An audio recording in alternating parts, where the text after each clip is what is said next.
Hey everybody, Tony K. How are you? Today we're going to talk about compound miter cuts. These are performed when you're installing molding, upper molding around your walls, crown molding. When you're trying to get those inside cuts, outside cuts, they're called a compound miter cut. Probably one of the most complex cuts you're going to learn. It takes like 3 different ways to get it right when you hit an inside corner and outside corner. So to get to that point, or before we can get to that point, you have to have the proper tools. So what we have here is what's called a sliding compound miter saw. And it can slide along, glide right along, which means it can cut up to 12-inch pieces, maybe even longer, as far as how wide your piece of cut's going to be. It compounds by sliding this way. It tilts, so you can get your 45, your 90, whatever degree it is that you need. And of course it unlocks here and it slides, it goes back and forth. So you need a compound miter saw. The next thing you're going to need is a coping saw. This coping saw is used to cut out the little edges and notch out as you bring the pieces into the corner or the outside corner. This is the particular molding we're going to be working with today. It's a crown. It's your usual crown molding. And we're going to go ahead and we're going to put it around a kitchen that is like dilapidated, and we're going to try to make it look a lot better. Let me show you what else we're doing with this kitchen. We took all the doors down, converted the garage into a little makeshift work area, and what we did is we took flat panel.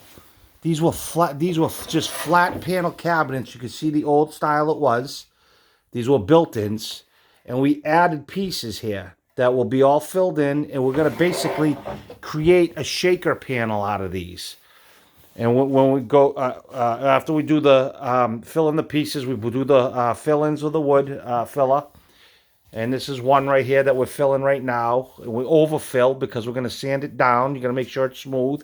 We're testing and applying our different types of urethanes that we're going to use. I have 3 different kinds that we're going to see how they finish. They're all meant for cabinet refinishing. So that's what we're doing. We're turning these cabinets into that. And then we'll add new pulls to the door. And we'll try to spruce up this kitchen. All right, let's move along into getting back to the cutting the miter, compound miter cuts. Okay, so this is Aldo. He's my finished carpenter, and he's going to show us what to do. This is the kitchen that we're going to try to make better. Yes, it's my kitchen. Mr. Fix-It's kitchen is disgusting, and we're going to fix it up. So the first thing you want to do is take an exact measurement from corner to corner. And he's making even a second measurement from the inside corner to the outside. So these will be the first cuts. They're going to be exact cuts. He's measuring what he has to cut, and we'll go back out to the saw. Okay, so he makes a measurement with this tape, 8 feet 3/4. Compare the miter saw for a straight cut. This first one you can lay flat. Okay, first cut laying flat. This is where you'll see as the video progresses how this gets a little tricky.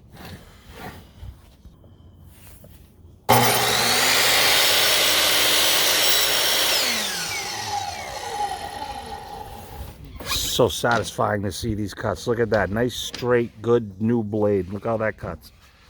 So that's he cut his first long piece. Now he's cutting for the second piece, which is the shorter.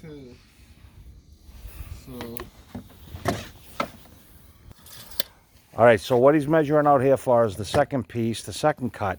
Now, this second cut is the corner piece. This is the length. He's cutting it to length, but look what he's doing. He's got, you see how he's got it standing on the guard here? What's this considered, a 45? Yeah. It's this you would consider the wall, and this is the ceiling, and you always cut them upside down. You keeping them flat? Oh, yeah, and upside down. And upside down.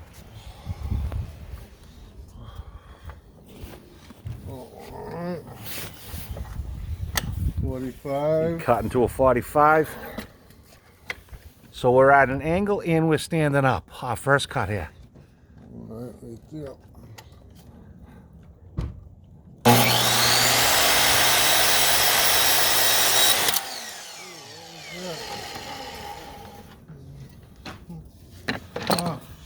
Go ahead.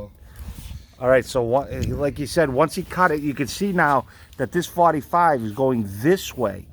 You got a miter going this way for your 45 to meet in the corner, but you also have this cut at an angle. That's what's called the compound cut. Now you're going to use your coping saw. Follow the outline. Okay, yeah. What exactly are you doing here? You're following Following the the outline, and I'm 45ing it in a reverse angle.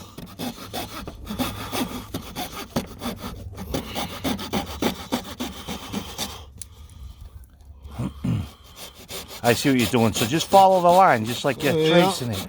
That And just way, cut that out. If the corners, a lot of old homes, the corners aren't 45 degrees anymore. Right. So Yeah, because they've settled or yeah, whatever. you cope it, they will always fit in perfect. Ah. So it's a lot of work. I mean, to get one piece in, you get about 10 steps. Measure, cut once, cut twice, cope, Yep. install. Yeah, so there's something to it. So if you get charged a little bit for someone to install your molding, this is the reason. Look at that, he followed that perfectly. All right. Now that gives you both the angles when you set it on the wall. Okay, we'll be back. Go ahead, talk. This one is going to make sure that you're in the right angle before you hang the next one. Oh, Just yeah. like that. So there you go. He cut this piece a little over, but And he then- made sure he got his proper cut. And look at that, when you do that coping to it, like he said. Now you'll notice that the crown is going in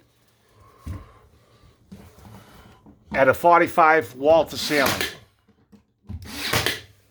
We're using 2-inch brad nails. Make sure we're getting it all the way. You'll see eventually the cabinet doors, this will all be refinished. What we're looking to do is we're going to make this all gray down here to match this. Then we're going to butcher block on top of this, butcher block countertop under the counter sink installation. And then up here is going to be white, and then our crown molding. And we'll drop a nice little pendant light right there or something. But we're going to do a little something in here. I mean, I put down some nice floors, so we're going to, and this is real. All right, we're going to put in this corner piece now. This one back up. All right. I only cut this first corner to make sure Right. everything's in there. Make sure it fit right first. Yeah. Then mark this end where it ends for the second cut. Okay, is that? 45. Oh, all right, this so that's way. going to be an outside 45 now. Yeah. All right, so there's your inside. Now let's work on the outside. Okay, so that paste that he's doing for the outside cut now, he made his 45 where he needs it. Spin the tile, the saw to 45 degrees.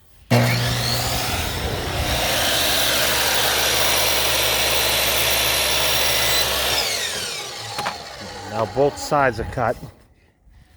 Coping over there, I'm assuming. Yeah, let me give a quick measurement on that other one I got.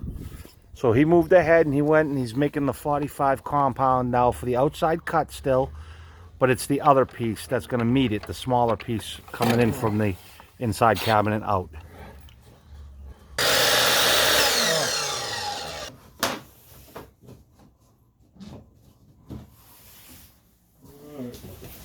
Good.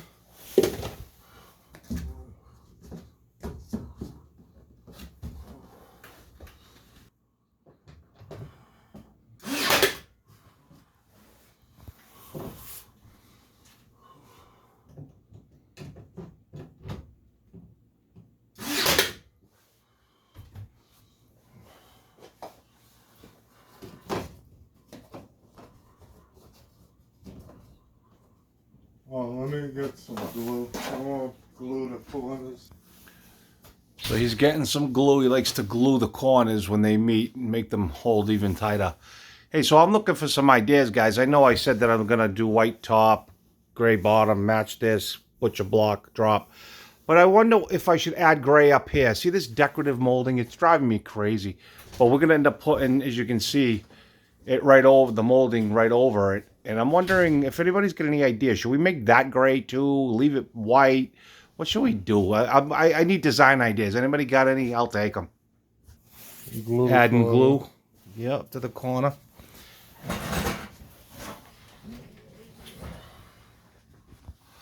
Okay, so after what you'll do is you'll go back and you'll fill your nail holes with wood filler. And then you're gonna semi-coat it, whatever you want to do, paint like I asked. If you guys got any painting ideas, should I paint these different colors? Should I paint that different from that? Should I keep them the same color? Should I make it all white with the cabinets while the bottom is gray? I don't know. But you've got an idea now of your inside and outside miter cuts. They're very tough. I don't advise doing them unless you've done molding in general and you understand how to use a coping saw and you know understand math a little bit. It's not easy, especially this video probably didn't teach you crap. You're probably look at it and go, what the hell? That means you're a beginner. So you look at more and other ideas on how to do it for helpful ideas. They're all over YouTube. But you guys have a wonderful day. Thank you very much. As usual, I try to help out best I can. Welcome to my kitchen. We're going to go move ahead through the month and we'll see how we move along. I need some ideas. And subscribe. Damn it. Subscribe to my channel. Help me out, man. I'm so freaking close.